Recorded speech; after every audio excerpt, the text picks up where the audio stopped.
Abooluganda, Mukama yeebazibwa abakuumye nange nankuuma. Mujje baleke emirimu gye mutuusaako engalo. Yesu yeebazibwe nnyo, abawadde omukka ogw'obulamu. Weewaawo nga waliwo abatali mu mbeera nnungi, naye katusabe Katonda omuyiza w'ebintu byonna akyusa embeera.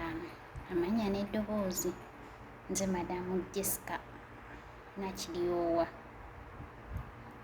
Mbaagala nnyo bamikwano, omulokole n'atali mulokole, kubanga ffenna tuli baana ba Katonda, tuli bitonde bye, atwagala ffenna, tewali gw'atayagala Mukama. Ate era nga temwerabira nti n'abeera mu kwagala Katonda abeera mu ye, naye bw'oba tolina kwagala Katonda tali mu ggwe, kubanga ki? Katonda kwagala. Si weewaawo bamikwano. Olwaleero nzize n'ekyawandiikibwa kiri mu ngero za Sulaimaani 18 olunyiriri olw'10. Wagamba watya: erinnya lya Mukama kigo kinywevu, oba kigo ky'amaanyi. Omutuukirivu addukira omwo n'aba n'emirembe.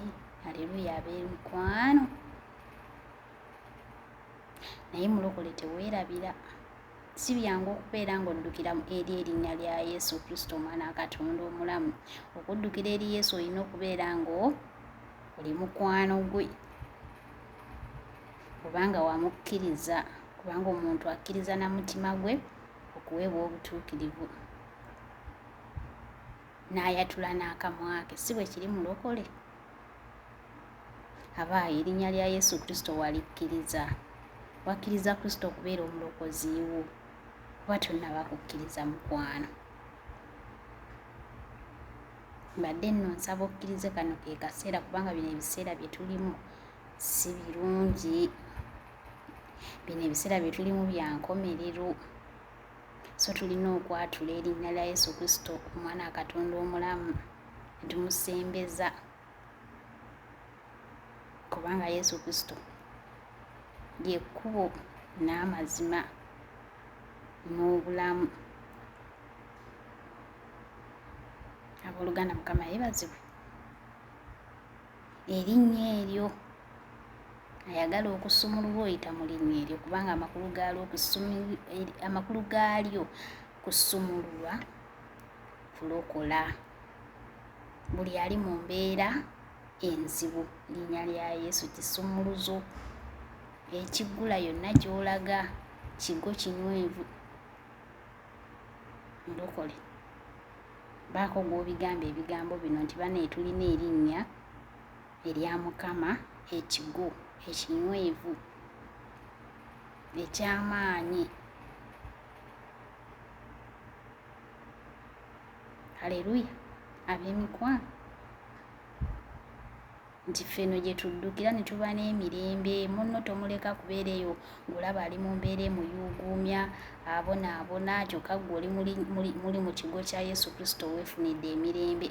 Teweefiirayo, weeyagala, weeyagaliza wekka, toyagala banno bagamba nti munnange eno ye wali emirembe. Omulesa akaabe, wadde okumubagulizaako nti munnange jjangu eno waliyo eggezi, teri. Mulokole gwe omutima Mukama tagwagala, kubanga naye teyayeeyagaliza yekka.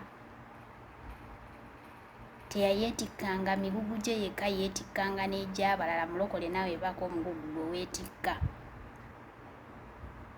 baako omugugu gwa munno gwe weetikka. Omugambe nti bannange erinnya lya Yesu ddagala, erinnya lya Yesu kisumuluzo, erinnya lya Yesu kisumuluzo, erinnya lya Yesu kisumuluzo. Ekiggula yonna gy'olaga. Aleluya ddagala, erinnya lya Yesu ddagala, erinnya lya Yesu ddagala. Gwe bw'oliyita onaalabaawo okusumululwa. Erinnya lya Yesu ligenda kusumululamu eyo endwadde ekusumbubwa. Aleluya ab'emikwano.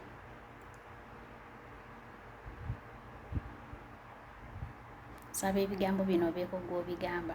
Mulokole, nsaba Omwoyo Omutukuvu akumbikkulire otegeere ekigambo kino kyenziza okwegabanako nammwe olunaku olwaleero ekivudde mu ngero 18 olunyiriri olw'10 kibikkulibwe ku bw'omwoyo kubanga nange sikyogedde ku lwange naye nkyogedde ku lw'omwoyo omutukuvu. Nze naddukira eno ewa Yesu bannange bintu byali binkola bubi, bintu byali binsumbuwa nnyo ne ŋŋamba waaki ne wabaako eyambagguliza nga nange bwe nkugamba mulokole baako gw'obagguliza omugambi bannange okyali eyo Misiri ng'ebonyaabonya jangu tugende eno e Kanani ntegeeze wa Yesu kubanga oyo yagenda otutuusa mu nsi eri ensuubize. Abanjagalire Mukama abampeere bye musinga okwagala ekisa kya Mukama waffe Yesu Kristo abeera omulamu ennaku zonna kibamalire ekisa ekipya emirembe n'emirembe n'emirembe era n'emirembe. Amiina. Mbaagala nnyo bamikwano.